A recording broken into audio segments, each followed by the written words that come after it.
नमस्कार दोस्तों, मैं विकास शाक्य एक बार फिर से आप सबका स्वागत करता हूं अपने चैनल पर। और आज हम देखने जा रहे हैं एक ऐसा टॉपिक जिसके बारे में बातचीत बहुत कम हो रही है। खास करके एक बहुत बड़े विद्वान हैं जो भारत से बाहर रहते हैं और उनके पास बहुत समय होता है हर उस टॉपिक पे बात करने का जहां पे कुछ गलत चल रहा है भारत के अंदर।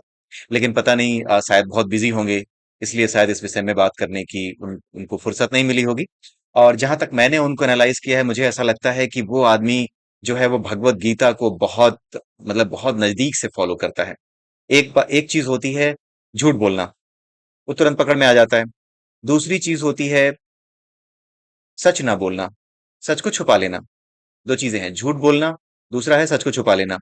झूठ बोलने पर आप गालियां खाते हैं, सच को छुपा लेने पर कुछ लोगों के फेवरेट आप हो जाते हैं, क्योंकि कुछ ऐसे लोग होते हैं जो कि किसी एजेंडे के तहत या अपनी घृणा के तहत या फिर अपने द्वेष की भावना के अंतर्गत वही बातें सुनना चाहते हैं जिसके अंतर्गत वो उससे घृणा और अपनी मजबूत कर सकें, जिससे वो घृणा करते हैं। मतलब अपनी घृणा को मजबूत करने का कोई भी तर्क, कोई भी साधन अगर उन्हें मिलता है तो वो उस तर्क को, उस साधन को सपोर्ट करने लगते हैं। ये होते हैं वो लोग जो कि कुछ फैन बेस बना लेते हैं। ऐसे लोग सभी के फैन नहीं, सभी इनके फैन नहीं होते, सभी इनके फैन नहीं होते। इनका एक अपना ग्रुप होता है, क्योंकि ये सिलेक्टिव एजेंडा चलाते हैं। फिर आते हैं तीसरे, जिसमें होता क्या है कि ना तो वो सच बोलते हैं, ना वो झूठ बोलते हैं। इस केस में वो क्या करते हैं कि वो उस टॉपिक पे बोलते ही नहीं है जिस टॉपिक पे सच और झूठ दोनों के बारे में बराबर बातें करनी पड़े, या फिर जहां पर सच बोलना ही पड़े। कोई ऐसा एजेंडा जहां पर सच बोले बिना काम ही ना चले, कोई ऐसा एजेंडा जहां पे सच और झूठ दोनों से परे होकर के अपना विचार रखना हो, वो उनके एजेंडे में फिट नहीं होता। भगवान कृष्ण ने जैसे कहा है ना कि सत्य और असत्य इन दोनों द्वंद्वों से दूर हो जाओ, घृणा प्रेम इन दोनों द्वंद्वों से दूर हो जाओ, बिल्कुल आ, इन दोनों चीजों से मुक्त होकर के सन्यासी हो जाओ। राइट। तो ये व्यक्ति क्या करता है, ये कुछ भगवत गीता को फॉलो करता है मुझे तो लगता है, और कुछ ऐसा है कि ये दूसरी कैटेगरी में आता है जिसमें ये सिलेक्टिव एजेंडा चलाता है।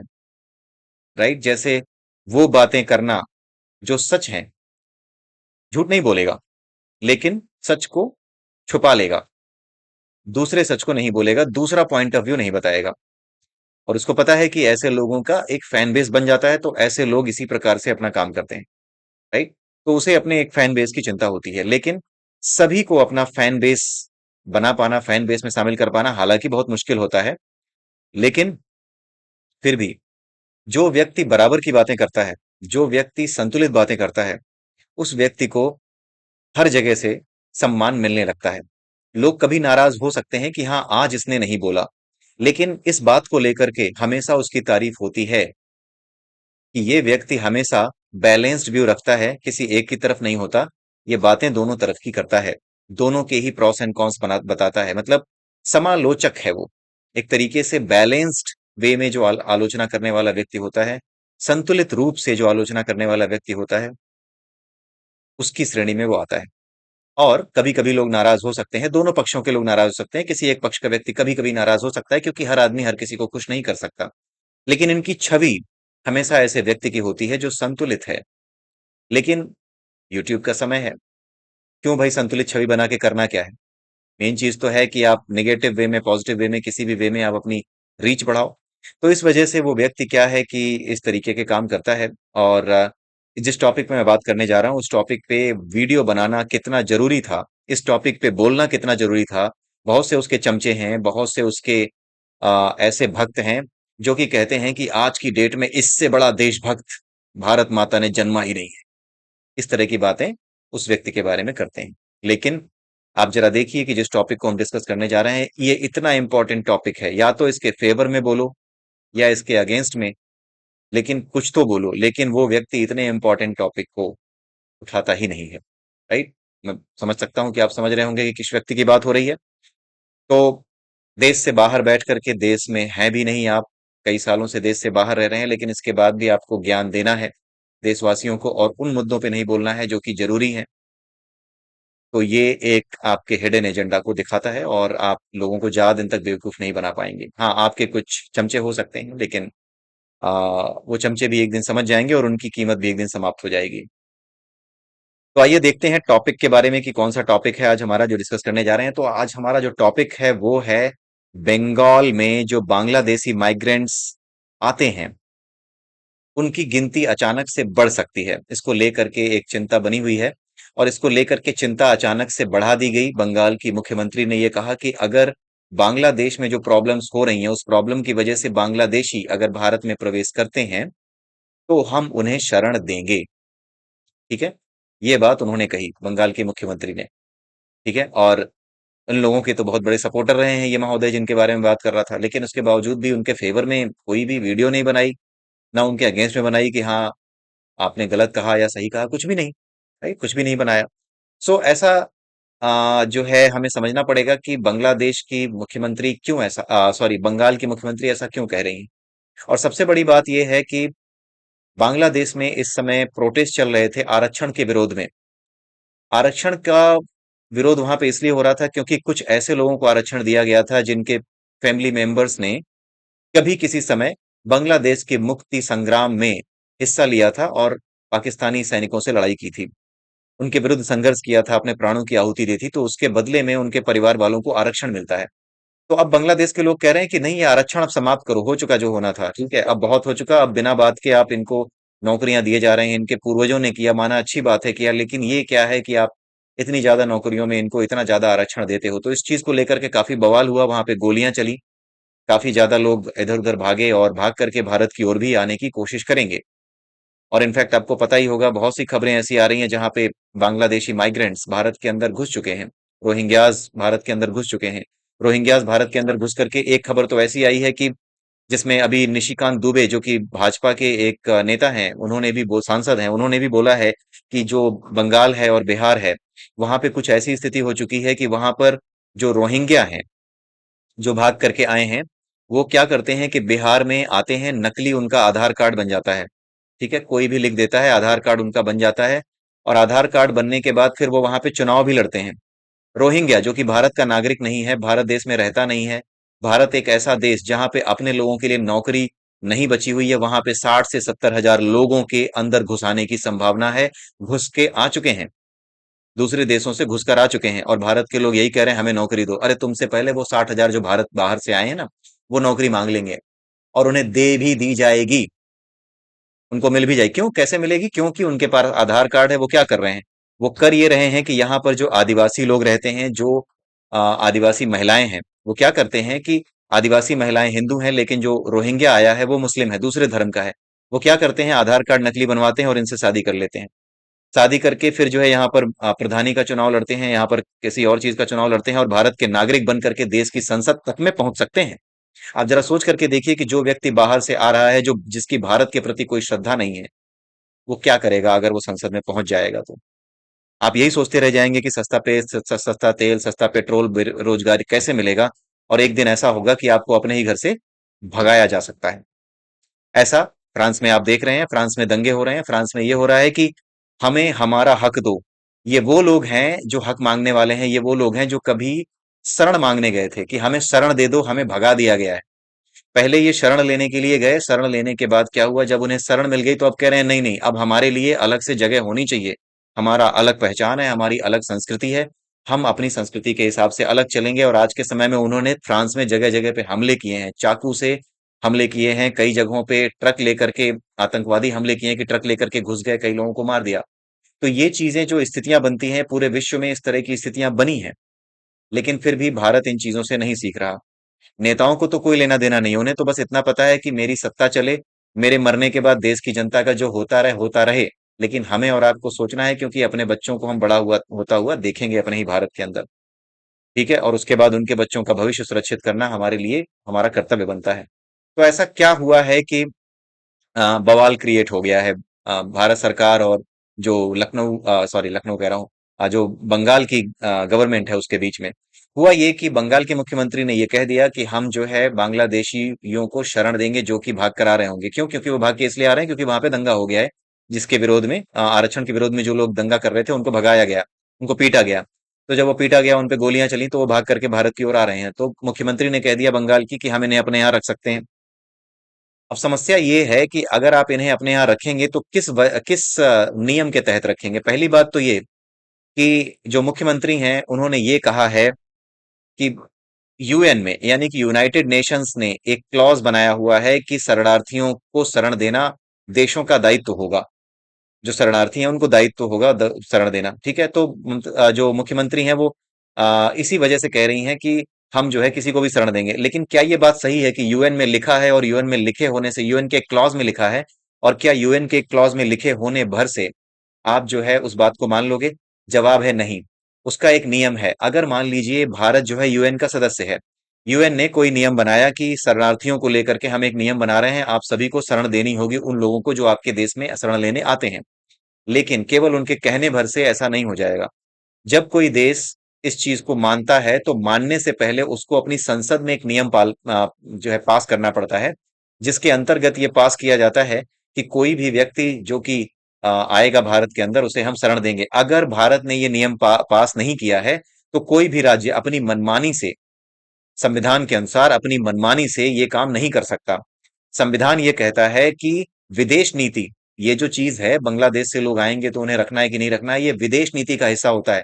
और विदेश नीति केवल और केवल सेंट्रल गवर्नमेंट के हाथ में होती है, यानी केंद्र सरकार के हाथ में होती है। केंद्र सरकार यानी जो मोदी है, और राज्य सरकार है तो आप जानते ही हैं, जहां ममता बनर्जी हैं, जहां अभी योगी आदित्यनाथ हैं, जहां पिनरई विजयन है, ये सारे लोग जो अलग अलग मुख्यमंत्री हैं ये राज्य सरकारों के प्रतिनिधि हैं। और केंद्र सरकार क्या है? नरेंद्र मोदी की सरकार केंद्र सरकार में आती है, भाजपा केंद्र में है। ठीक है, तो केंद्र सरकार का ही ये दायित्व है कि वो विदेश नीति पर फैसला करे, राज्य सरकार का कोई दायित्व नहीं है।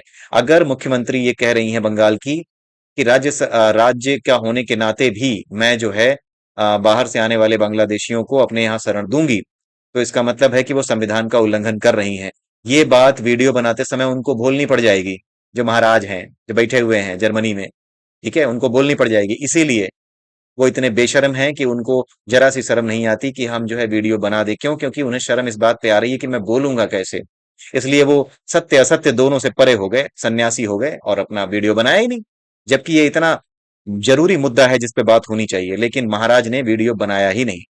इतने बड़े जो है वो यूट्यूबर हैं, लेकिन और कहते हैं कि शेर दिल है। शेर दिल वो होता है जो सच का सामना करता है, जो सच को सामने रखता है, और अगर उसके सामने उल्टी परिस्थितियां, गलत परिस्थितियां भी आती हैं तो भी उनका सामना करता है कि हाँ देखिए ये बात गलत है। माना कि मैं इन बातों पे इनका सपोर्ट करता हूं, लेकिन इस बात पे वो गलत है, मैं खुलेआम कहता हूं।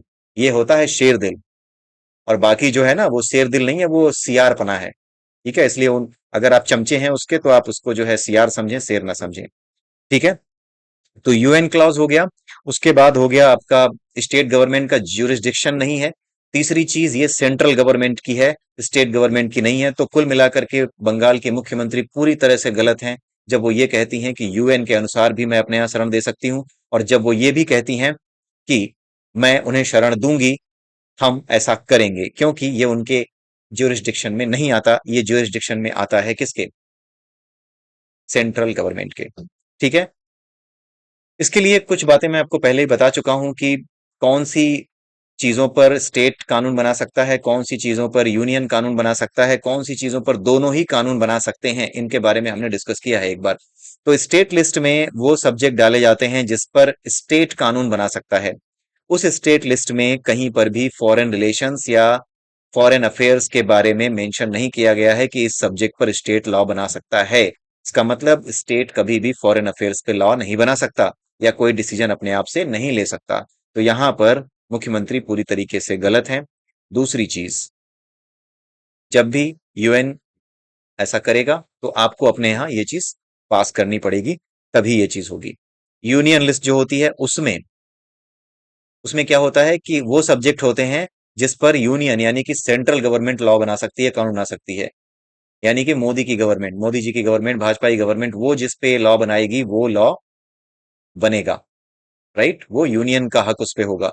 और वो हक, उस हक के अंतर्गत आता है फॉरेन अफेयर्स, फॉरेन रिलेशंस। इसलिए फॉरेन रिलेशंस को लेकर के केवल और केवल हमारे जो केंद्र सरकार है वो ही लॉ बना सकती है, संसद ही उस पे कानून बना सकती है, राज्य की विधानसभा उस पे कानून नहीं बना सकती। ठीक है, कंकरेंट लिस्ट में दोनों बना सकते हैं, तो ये कंकरेंट लिस्ट का सब्जेक्ट नहीं है, ये केवल और केवल सेंट्रल गवर्नमेंट का सब्जेक्ट है। तो कुल मिलाकर के पूरी तरीके से गलत है वो अपनी जगह पे।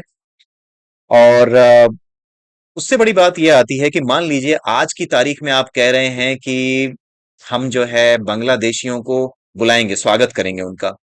आप ये बताइए कि 3 साल पहले नरेंद्र मोदी सरकार ने एक नियम पास किया था कि जो भी बांग्लादेश से, पाकिस्तान से या किसी और देश से, अफगानिस्तान से अगर कोई ऐसा व्यक्ति आता है, ये नियम आया था 3 साल पहले, कानून बनाने की कोशिश की थी कि अगर कोई भी इन 3 देशों से आता है जो कि वहां पर धार्मिक कारणों से प्रताड़ित किया गया था, और अगर वो हिंदू है, सिख है, पारसी है, जैन है, तो उसे भारत शरण देगा। तो उस समय लोगों ने इस बात का विरोध किया था, और ये मुख्यमंत्री थी, इन्होंने भी इस बात का विरोध किया था कि केवल हिंदू क्यों, केवल सिख क्यों, मुसलमान भी जो भी आएंगे उनको दिया जाएगा। तो नरेंद्र मोदी सरकार ने बिल्कुल सही बात बोली थी कि हम ये शरण उनको दे रहे हैं जो धार्मिक कारणों से, यानी धर्म की वजह से जिनको प्रताड़ित किया गया है।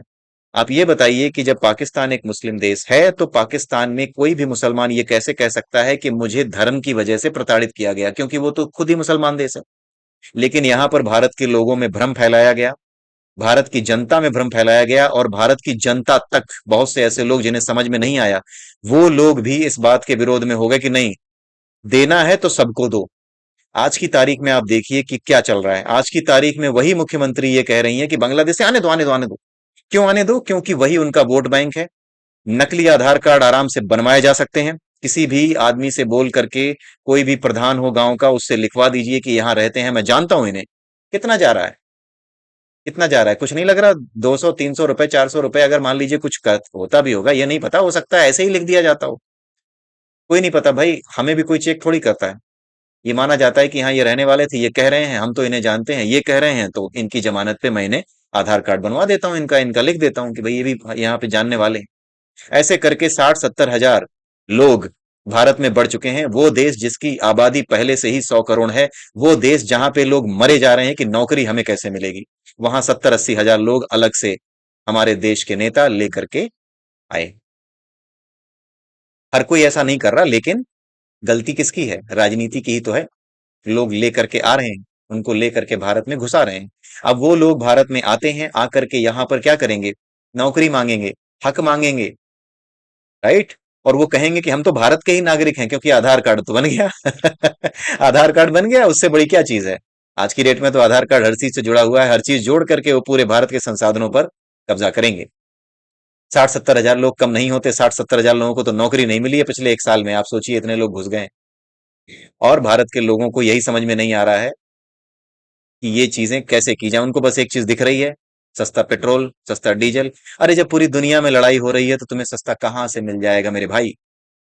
जब तेल किसी के खेत में पैदा नहीं होता, तो तेल का दाम तुम कैसे तय कर लोगे? तेल तो कुओं से निकाला जाता है समुंदर में। हमारे कौन से समुंदर से तेल निकलता है? तेल आता है रूस से, जो कि अभी लड़ाई में घुसा हुआ है। जब रूस लड़ाई में घुसा हुआ है, तो आप ये सोच करके देखिए कि जो देश खुद लड़ाई में है, वो देश आपको तेल कितना सस्ते में दे पाएगा? नहीं देगा। उसको भी तो लड़ाई लड़ने के लिए हथियार खरीदने हैं। जब वो अपना सामान महंगा करेगा, उसे पता है कि तेल तो मेरे ही पास है, वो तेल महंगा करेगा तभी तो वो हथियार खरीदेगा, तभी तो उसके पास पैसा आएगा। आपके यहाँ तेल महंगा आता, आप कहते हैं इस सरकार ने तेल सस्ता महंगा कर दिया। आप सरकार बदल लीजिए, तेल सस्ता नहीं होगा, लिख के रख लीजिए। 1000 रुपए के स्टाम्प पे मैं आपको लिख के दूंगा, नहीं सस्ता होगा। कोई नहीं कर पाएगा। ठीक है? ये सारी चीजें तब समझ में आती हैं जब आप पूरे विश्व को, भारत इसीलिए महान कहा जाता है क्योंकि पूरे विश्व को अपना घर समझता है। वसुधैव कुटुंबकम, यानी पूरी पृथ्वी हमारा घर है। जब आप पूरी पृथ्वी को अपना घर समझ करके पूरी पृथ्वी पे होने वाली समस्याओं को ध्यान से देखते हैं, तब आपको समझ में आता है कि जो समस्या चल रही है भारत में, उसका कारण हमारा नेता है या फिर विश्व की समस्याएं हैं। कई बार कारण हम नहीं होते। कई बार होता है कि तुम्हारी वजह से ऐसा नहीं हो रहा, लेकिन आपको पता होता है कि आप कर क्या सकते थे। तुम समय से नहीं आए। अरे मैं कैसे आ जाता? जब बाढ़ आई हुई थी तो मैं कैसे आ जाता? लेकिन सामने वाले को सिर्फ इससे मतलब है कि नहीं, तुम्हें जो है सस्ता करना चाहिए था चीजों को। नहीं कर सकता, कोई नहीं कर सकता। कोई सरकार आ जाएगी, नहीं कर पाएगी। जब तक लड़ाई चलेगी, तब तक तेल, तब तक हर चीज महंगी रहेगी। कहीं भी दुनिया में लड़ाई होगी, तो आज की डेट में भारत में कहीं भी, किसी भी जगह पे, पाकिस्तान में, कहीं पर भी चीजें महंगी होंगी। पाकिस्तान में आटा, आटा पता है कितने का बिक रहा है? 1000 रुपए तक बिका है आटा। 1 किलो आटा 700-600 रुपए तक बिका है वहां के रुपए की करेंसी के हिसाब से। तो इतना आसान नहीं होता इन चीजों को समझना, लेकिन इन बातों को कोई बताना नहीं चाहता आपको, क्योंकि जनता को क्या होता है, जनता अगर किसी से गुस्सा है तो उसको गुस्सा रहने दो, उसके गुस्से में और आग डालो, उसको समझने मत दो, क्योंकि जनता क्या है, वो कल भी जो है थोड़ा थोड़ा करके जी रही थी, वो दूसरी सरकार आएगी तब भी थोड़ा थोड़ा करके जिएगी। हमें तो सरकार बनाने से मतलब है। इस वजह से क्या होता है कि चीजें जनता की समझ में नहीं आती, लेकिन जनता को अब समझदार होना होगा। इतना माहौल खराब होते हुए भी मोदी प्रधानमंत्री हैं, कारण है उसका, क्योंकि जनता में हर कोई ये नहीं समझ पा रहा, हर कोई ये मानने को तैयार नहीं है कि ये चीज गलत हो रही है। बहुत से लोग ऐसे हैं जो ये जानते हैं कि आज की तारीख में जो कुछ भी समस्याएं भारत में हैं, जैसे रोजगार नहीं है, जैसे चीजें महंगी हैं, इसका कारण अकेले सरकार नहीं है। तो उन लोगों ने वोट दे दिया, लेकिन जिनको नहीं समझ आ रहा उन्होंने जो है वोट नहीं दिया। इसलिए ये लड़ाई चलती रहती है, हमेशा चलती रहती है, इसमें कोई परिवर्तन नहीं किया जा सकता, क्योंकि हर कोई हर बार समझदारी नहीं दिखा सकता, हर बार हर किसी को हर चीज समझ में नहीं आ सकती, हर चीज नहीं देखी जा सकती। कई बार हम केवल अपनी चीजें देखते हैं, इस वजह से हमें उतना ही दिखाई देता है जितना हमारे स्वार्थ का हो। लेकिन बात यह है कि जब हमारा घर सही रहेगा तो मेरा कमरा भी सही रहेगा। हम मैं अगर ये बोलूं कि मेरा कमरा ठीक कर दो, बाकी घर में अगर दीमक लगी है लगी रहने दो, कोई दिक्कत नहीं है, तो कहां तक मेरा घर चलेगा। मेरा घर सही रहेगा तो दीमक जो है मेरे कमरे में भी नहीं घुसेगी। लेकिन अगर मेरे कमरे के अलावा मैंने बाकी चिंता छोड़ दी तो बाहर के कमरों में लगी हुई दीमक मेरे घर में भी, मेरे कमरे में भी घुस जाएगी। ठीक है, ये चीज है। तो सवाल ये आता है कि सीएए का विरोध क्यों फिर। हालांकि ये बात भी करनी पड़ती, इसीलिए जो जर्मनी का वो महाविद्वान है उसने वीडियो नहीं बनाया, क्योंकि ये बातें करनी पड़ती तो सारी बातें कहनी पड़ती। इससे अच्छा है कि कहना ही ना पड़े। निर्णय न लेना भी एक निर्णय है, ये उनके कर्मियों की स्थिति है और ये उनका शेरपना है, ये उनका जो है शेर दिल इंसान है। ये उनके चमचों के शेर दिल उस्ताद हैं। ठीक है, अगर शेर दिल होते तो आप इस विषय पे बनाते वीडियो। ठीक है। अब बात यह है कि आखिर में एक चीज आती है कि बंगाल की मुख्यमंत्री पहले क्या शुरुआत से ही ऐसी रही हैं, क्या हमेशा से ही इन्होंने जो बांग्लादेशी शरणार्थी हैं इनका समर्थन किया है। तो ऐसा नहीं है, मैं आपको बता दूं कि इनकी हिस्ट्री कुछ अलग रही है। इनकी हिस्ट्री कुछ ऐसी रही है कि ये पहले तो बंगाल में एनडीए, बंगाल में थी ये एनडीए की सरकार के अंतर्गत, जो एनडीए गठबंधन है उसके अंतर्गत इन्होंने काम किया। एनडीए के साथ थी ये, उस समय बुद्ध देव भट्टाचार्य हुआ करते थे, उनका सिक्का चलता था। तो ये बड़ी मुश्किल से बंगाल में अपनी जगह बना पाई। तो पहले ये एनडीए के साथ थी, एनडीए को छोड़ करके 2001 के आसपास जाकर के इन्होंने जब चुनाव लड़ा, तो इनकी केवल एक सीट आई। 2001 में नहीं, 1999 में, जब अटल बिहारी की दूसरी गवर्नमेंट बनी। तो जब दूसरी बार गवर्नमेंट बनी, तो उस समय जब ये लोकसभा के लिए सीट के लिए लड़ रही थी तो केवल अपनी सीट जीत पाई, बाकी सारी सीटें हार गई। तो लोकसभा में तृणमूल कांग्रेस कुछ भी नहीं जीत पाया, केवल एक सीट सिर्फ इनकी अपनी, बंगाल की मुख्यमंत्री जो है आज की डेट में। तो अब हुआ ये कि अब किया क्या जाए। इन्होंने समझा कि यार ये बड़ी समस्या है, बुद्धदेव भट्टाचार्य बार बार जीत जाते हैं, समस्या बहुत बड़ी है। तो इन्होंने क्या किया कि बंगाल के मुद्दे को उठाया। और बंगाल के मुद्दे में उन्होंने पता है क्या उठाया। जब सरकार बन गई 1999 में, तो उस समय एनडीए से अलग हो चुकी थी, ये अकेले लड़ती थी। उसके बाद 2004 में जब सरकार यूपीए की आ गई, तब इन्होंने संसद में एक मुद्दा उठाया। वो मुद्दा क्या था, बांग्लादेशी शरणार्थियों का, कि बाहर से बांग्लादेशी शरणार्थी हमारे घर में घुस रहे हैं, हमारे बंगाल में घुस रहे हैं, उनका कुछ इलाज किया जाए। तो उनका इलाज करने के चक्कर में जो बातें कही जाती थी, वो सारी बातें इन्होंने वहां पे कह दी कि ये इन्फिल्ट्रेशन हो रहा है, इस तरीके से वहां की डेमोग्राफी चेंज हो रही है। ये कहते कहते संसद में खड़ी रही, बोलती रही, किसी ने सुना नहीं। गुस्से में इन्होंने जा करके जो स्पीकर थे उनके पास कागज जो है अपने फेंक दिए, सारी बातें अपनी कही, लेकिन किसी ने नहीं सुना। यूपीए गवर्नमेंट बिल्कुल नहीं सुन रही थी, तो ये वहां पे खड़ी होकर रोने लगी। और उसके बाद पासा पलटा। उसके बाद 2004 से लेकर के 2014 तक यही जो बंगाल के मुख्यमंत्री हैं, इन्होंने उन्हीं लोगों का समर्थन शुरू कर दिया जिनके विरोध में ये पहले खड़ी थी, और उनका इतना समर्थन किया कि आज की डेट में उनका सिक्का वहां पे चलता है। ठीक है। और अब जो व्यवस्थाएं हैं वो अव्यवस्था में बदल गई हैं। अगर यूपीए गवर्नमेंट ने उनकी सुन ली होती उस समय, तो शायद आज एक ऐसी स्थिति हमें ना देखनी पड़ती। क्योंकि अच्छी नेता है, मैं मानता हूँ, इसलिए। लेकिन राजनीति में अपनी जगह बनाए रखने के लिए कई बार जैसे देना पड़ता है कि हम फ्री में बिजली देंगे, फ्री में पानी देंगे, उसी तरीके से जो भी आपको गद्दी तक पहुंचा दे उसके लिए जो भी करना पड़े लोग करते हैं। कोई हारने के लिए चुनाव नहीं लड़ता, तो इस वजह से ये चीजें होती हैं। लेकिन हाँ, आप समझ गए होंगे कि ये कितना उलझा हुआ मामला है और यहाँ पर कई लोगों को चीजें पता भी नहीं होंगी कि हाँ, कितने अधिकार हैं उनके पास, या वो क्या कर सकते हैं या क्या नहीं कर सकते।